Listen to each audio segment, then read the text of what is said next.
묵상합시다. 오늘 큐티 제목, 그러나 하나님이. 시편 64편 4절부터 10절까지 기도하겠습니다. 하나님, 이제 큐티를 하려고 해요.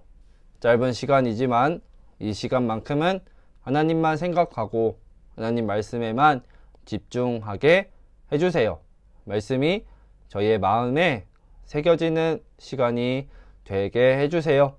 말씀을 본 그대로 살아갈 수 있도록 하나님 함께 해주세요. 예수님의 이름으로 기도합니다. 아멘. 시편 64편 4절부터 10절 천천히 읽겠습니다. 그들은 숨어서 죄 없는 사람들을 향해 화살을 쏘아댑니다. 죄 없는 사람을 쏘고서도 두려워하지 않습니다. 그들은 서로 나쁜 짓을 하라고 부추깁니다. 그들은 숨겨놓은 덫에 대해 말합니다. 그리고 누가 이것을 알 수 있겠어? 라고 말합니다. 그들은 못된 짓을 꾸며놓고 이렇게 말합니다. 이것은 기막힌 생각이야. 사람의 마음과 생각은 정말로 알기가 힘듭니다. 그러나 하나님께서 그들을 향해 화살을 쏘심으로 그들이 갑작스레 맞아 고꾸라질 것입니다. 자기들이 내뱉은 말이 자기들에게 돌아갈 것입니다. 자신들이 던진 말에 스스로가 맞아 쓰러질 것입니다. 쓰러진 그들을 보는 사람들마다 모두 고개를 절레절레 흔들 것입니다. 그때는 사람들마다 하나님을 두려워할 것입니다. 하나님께서 하신 일을 널리 알리고 깊이 생각하게 될 것입니다. 의로운 사람들은 여호와 때문에 즐거워할 것입니다. 그들은 주께로 피할 것입니다. 마음이 올바른 사람들은 모두 주를 찬양하기 바랍니다. 아멘. 오늘 말씀, 이제 이사야를 마치고 우리는 시편 말씀을 같이 나눕니다. 오늘 말씀 다윗의 시예요.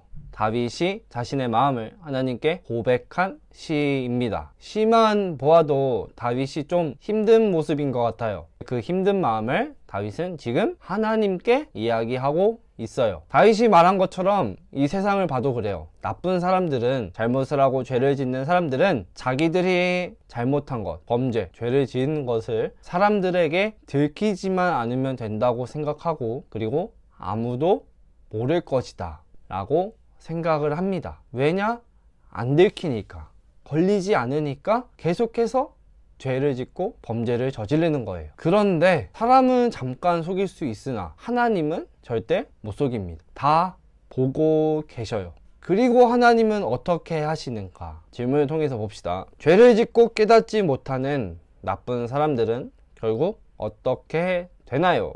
7절부터 8절. 그러나 하나님께서 그들을 향해 화살을 쏘심으로 그들이 갑작스레 맞아 고꾸라질 것입니다. 자기들이 내뱉은 말이 자기들에게 돌아갈 것입니다. 자신들이 던진 말에 스스로가 맞아 쓰러질 것입니다. 하나님은 사람들의 생각과 행동과 말과 모든 것을 다 알고 계시고 보고 계셔요. 그리고 잘못을 저지른 사람들은 자기들이 행동한 대로 그대로 똑같이 돌려받게 됩니다. 잘못을 해도 들키지 않았고 아무것도 두렵지 않다고 큰 소리를 쳐도 하나님이 하신 일을 보게 되면 두려워서 너희는 벌벌 떨 것이다 말씀해요. 그런데 반전이 있어요. 다윗은 이어서 이야기하기를 10절 보면 의로운 사람들, 하나님만 믿고 말씀을 따라서 살아가는 사람들은 하나님 때문에 즐거워할 것이다 라고 말합니다. 이유, 왜냐? 자신들의 방법대로 생각대로 살지 않고 하나님을 의지하고 하나님께 도움을 구하고 하나님께 피하며 산다 고백하며 나아가기 때문이에요. 생각해 볼 게 있어요. 우리가 가져야 할 모습이 이겁니다. 우리는 하나님을 믿는 하나님의 자녀들이에요. 그래서 하나님을 믿는다면 나쁜 사람들 때문에 세상에는 나쁜 짓도 많이 하고 잘못한 사람들도 많은데 왜 저 사람들은 잘 사는 것 같지? 라고 생각할 필요가 없어요. 자기가 행동한 대로 그대로 언젠가는 되돌려 받게 되고 결국에는 죗값을 치르게 됩니다. 왜냐? 세상이 잘못 돌아가고 있는 것을 하나님이 절대로 그냥 내버려 두지 않으시기 때문에 하나님이 그렇게 잡아주시고 바르게 고쳐주실 거예요. 그래서 우리는 속상해 할 필요도 없고요. 또 기죽을 필요도 없고 기억해야 할 건 이거예요. 나는 하나님의 자녀고 하나님이 나를 돌보고 계신다 라는 이 사실 기억해야 합니다. 왜냐? 다윗을 돌보신 하나님이 우리 하나님이시고 그 하나님이 우리를 책임져 주시고 지금도 우리를 돌보아 주시기 때문이에요.